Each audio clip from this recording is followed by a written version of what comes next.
આપણને આ એક એક દેહ આપીને સાધન આપ્યું. જેમ દરિયો પાર કરવો હોય ને તો હુડકું જોઈએ, નાવડું જોઈએ તો પાણી પાર કરી શકાય, પણ સંસાર સાગર પાર કરવો હોય તો આ નાવડું તો જોઈએ. અને આ નાવડું એના મારફત જો સત્કર્મ ન થાય, જ્ઞાન અને કર્મના બે હલેસા ન લાગે તો આમો કાંઠો આવે નહીં અને આગળ જવાય નહીં. તો માની લેવાનું કે ભક્તિ થાય નહીં. આમે કાંઠે પહોંચીએ ને એને જ ભક્તિ કહેવાય, જ્ઞાન અને કર્મ.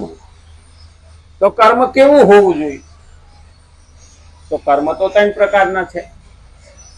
એક મારા માટે, એક બીજા માટે અને એક પ્રભુ માટે. આ 3 કર્મ. મારા માટે એટલે સ્વાર્થી, બીજા માટે એટલે પરમાર્થી અને ત્રીજા માટે ભગવાન માટે એટલે પૂર્ણ અર્પણ. ખરેખર જોવા જઈએ ને તો પૂર્ણ અર્પણ કરવાનું હોય ને ત્યારે આપણો હાથ પાછો પડે. મારે અર્પણ કરી દેવાનોમાં હું તો રહેવું જોઈએ, બસ આ ના રહે. હું રહેવો જોઈએ, હું રહેવો, બસ આ હું ઘૂસી ગયો ને ત્યારે માણસને તકલીફ પડી. તો શું કરવું? હું રહું અને તું આય, બેયને હાંસવીએ તો અમે થઈ. તો અમારા માટે ભગવાન બધાને કૃપા કરે. ઘણી વખત આપણે કોઈના ભાગ્યને હિસાબે, કોઈના આશીર્વાદને હિસાબે ટકી રહેતા હોય, લહેર કરતા હોય, આનંદ કરતા હોય, આપણને ખબર નથી. અમારી બાજુ એક પેલું બીના બની હતી કે 25-30 જણા ખરખરે જતા, ચોમાહું હતું અને હાલીને જવાય એટલે ટોળું હાલ્યું જાય. એટલે ચોમાહામાં વીજળી ઘડીએ ઘડી બધાની માથે હરાકા મારે પણ વીજળી પડે નહીં. એટલે ડાયા માણસો હોય અંદર, એટલે કીધું કે આમાંથી કોકની માથે વીજળી પડવાની છે.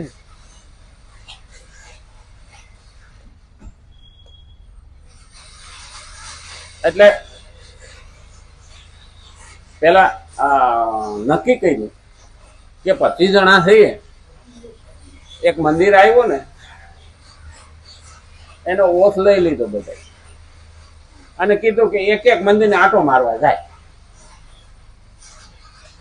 હવે એક એક આંટો મારવા જાય એટલે ઓલાને જે બધાની વસાર હાલતો હતો ને એને કીધું તું પેલા જા,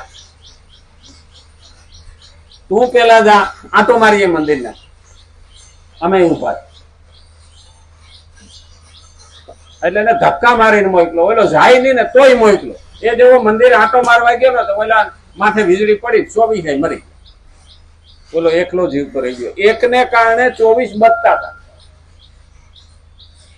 એમ ઘણી વખત આપણા જીવનમાં પણ આવું બનતું હોય છે કે કોઈના ઘરમાં એકાદું બાળક આવે ને એના કર્મોને હિસાબે આપણે બહુ જલસામાં હોય,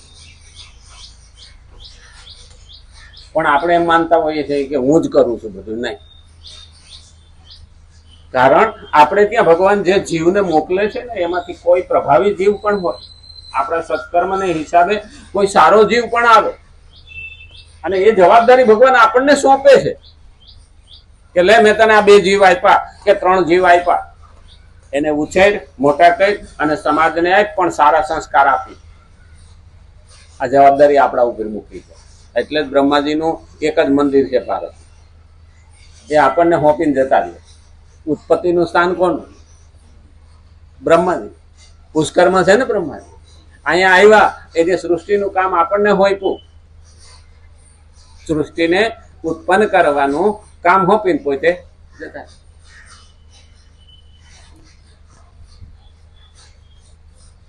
પણ કે જળને જો પોતાનું સ્વરૂપ માની લે ત્યારે એને રાગ દ્વેષને દૂર કરવામાં કઠિનતા ઉત્પન્ન થાય છે. હવે પછી કઠણ લાગે હો, આને માની લઈએ ને આપણે કે આ રાગ દ્વેષ તો મારા જ છે, એટલે આપણને છોડવામાં કઠણ થાય. હકીકતમાં ક્યારે છૂટી જાય ને એનું નક્કી નથી. આમ તો ખરેખર જોવા જઈએ ને તો આપણે ક્યારેય, કારણ કે પરંતુ પોતાના ચેતન સ્વરૂપની તરફ દ્રષ્ટિ રહેવાથી તેને રાગ દ્વેષને દૂર કરવામાં કઠિનતા પ્રતીત થતી નથી. હકીકતમાં રાગ દ્વેષ ક્યારે ના રહે એ જો અનુભવ કરીએ ને તો આપણે એને છોડી શકવામાં જરાય કઠિન નથી. રાતે આપણે હુતા હતા ત્યારે કોણ મારું ને કોણ તારું, કોણ દુશ્મન ને કોણ મિત્ર, કોણ દીકરો અને કોણ બેંક બેલેન્સ, કઈ ખબર હતી નહીં.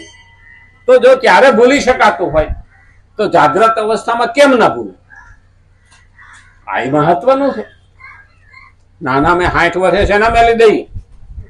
હા, અરે જે ભેગું કર્યું છે એ જવાનું તો છે, કાં તો મૂકીને જાઓ અને કાં તો આપીને જાઓ, બે જ રસ્તા છે, ત્રીજો છે જ નહીં.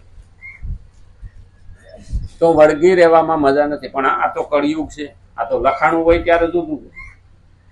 આ કળિયુગ છે એટલે એટલું ચેતી જવાનું કે સહી નહીં કરી દેવાની. હા, નહીતર આપણા જ ઘરમાં આપણે મહેમાન થઈ જાય. કારણ કે પછી ખોખું જાય ને ભેગા થાય. હા, જાય ખોખું અને થાય ચોખ્ખું.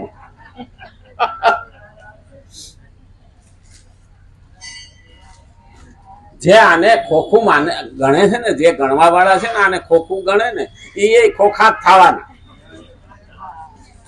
પીપર પાન ખરંતા, હા, હસ્તી કુપડિયા, અમ વીત્યું તમ વીત છે, ધીરુઈ બાપુડિયા. કારણ કે પીપળાના પાન ખરે ને ત્યારે કુપડીઓ આવી હોય ને હસતી હોય, પણ એને ખબર નથી કે આ પાન જેમ ખરે છે ને એમ અમે પાછા ખરવાના. આપણે જાઉં તો આપણી જગ્યાએ આપણા છોકરા આવી જવાના, તો એના છોકરા ત્યારે હસતા હોય. એટલે દરેકે સમજવાનું. આપણા શાસ્ત્રમાં કીધું હતું, તારા દાદા સામે જો એક દી તું પણ દાદો થવાનો છો. આમાં ઘણું બધું આવી ગયું. તારા દાદા સામે જો એક દી તું પણ દાદો થવાનો છું, તો બોલો આનંદમાં આવી જાય, મારા દીકરા દીકરો હું જોઈ. પણ એની પાછળ એક બીજી ચેતવણી છે કે તારા દાદાને જોશો ને ડોહો થયો છો ને એવો તું ડોહો થાય. છોકરાને છોકરો મોટો થાય પણ આપણી ઉંમર તો વધતી જાય. એ પણ ઘણી વખત જોવાય ન રોકાય. હા, નહીં તો કે એ ભગવાન મારા દીકરાને ઘેર લાલ્યો દેજે. હા, તે લાલ્યો આવે તો ખરો. પછી કે હવે એના લગ્ન થાય ને તો મને શાંતિ થાય. લગ્ન નહીં થાય. પછી હું કે હાઈશ મારા છોકરા લાલિયાના લગ્ન થયા, હવે લાલિયાને ઘેર લાલ્યો જોતો જો.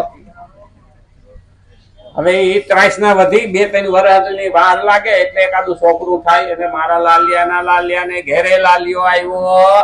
હવે એના લગ્ન ભગવાન તું ખાડી દે એટલે શાંતિ. ભગવાન કે હજી 20 વર્ષ, બીજા 20 વર્ષ માગે હો. એના કરતા ભગવાન મને દે 5 વર્ષ પણ એવા કે હું તારી ભક્તિ કરી. પેલી તૃષ્ણા છે અને પેલી ભક્તિ. આ જળ પદાર્થને વળગી રહ્યા છે, એની બદલે આપણે પ્રભુને વળગો. અને એટલે કીધું ત્યારે એને રાગ દ્વેષને દૂર કરવામાં કઠિનતા પ્રતીત થાય, પરંતુ પોતાના ચેતન સ્વરૂપની તરફ દ્રષ્ટિ રહેવાથી તેને રાગ દ્વેષને દૂર કરવામાં કઠિનતા પ્રતીત થતી નથી. કારણ ચેતન સ્વરૂપની તરફ દ્રષ્ટિ રાખવી જોઈએ. એટલે આત્માનું કલ્યાણ વિચારીને આગળ વધવું જોઈએ. આ દેહનું કલ્યાણ થવાનું નથી. એ તો આપણે જ્યાં સુધી જીવીએ છીએ ત્યાં સુધી જ છે. પછી આ દેહ માંથી આત્મા ગયો પછી આ દેહની કઈ કિંમત નથી. ખરેખર જોવા જઈએ ને તો ઘણાને એવું લાગે કે કેમ દેહની કિંમત નથી. ના, નથી. આમ તો દેહની વેલ્યુ અને કિંમત આ બેમાં ફરક છે. કિંમત ખરીદી શકાય અને વેલ્યુ મૂલ્ય, આપણે એને ગુજરાતીમાં મૂલ્ય કહીએ. અનમોલ નહીં કહેતા, એનું મૂલ્ય થઈ શકતું નથી. અનમોલ મૂલ્ય આપણે એનું આપી શકતા નથી. અટાણની આ નોટો એવી જ છે. 500ની નોટ હોય ને એની ઉપરથી સરકાર પોતાનું promise, I give to you promise 500 rupees એવું કંઈક લખે છે ને નોટની ઉપર. એટલે કાગળની માથે એની વચન દીધું, હું તને આ 500 રૂપિયા તરીકે વચન આપું છું. એટલે એ હાલે. પણ એવી ટેન્ડર ના રહીએ અને ખેંચી લે પાછું તો કાગળ થઈ ગયો ને. પછી લોકો એની માથે ખમણ રાખીને ખાય, પછી એની કોઈ વેલ્યુ ખરી નહીં. પહેલાના જમાનામાં આપણે ચાંદીના રૂપિયા હાલતા, એની ઉપર 1 રૂપિયો લખેલો હોય, એટલે 1 રૂપિયાની વસ્તુ એટલે કિંમતની તમે ખરીદી અને એમાંથી રાજા કે સરકાર કાઢી લે કે ભાઈ 1 રૂપિયાની વેલ્યુ કિંમત હું એમાંથી પાછું વચન લઈ લઉં છું. તો પણ એ ચાંદી ઓગાળીને પૈસા આવતા હતા. એ ચાંદીને ઓગાળો તો પૈસા આવતા હતા. હવે આ કાગળને ઓગાળો તો આવે કઈ કશું ના આવે.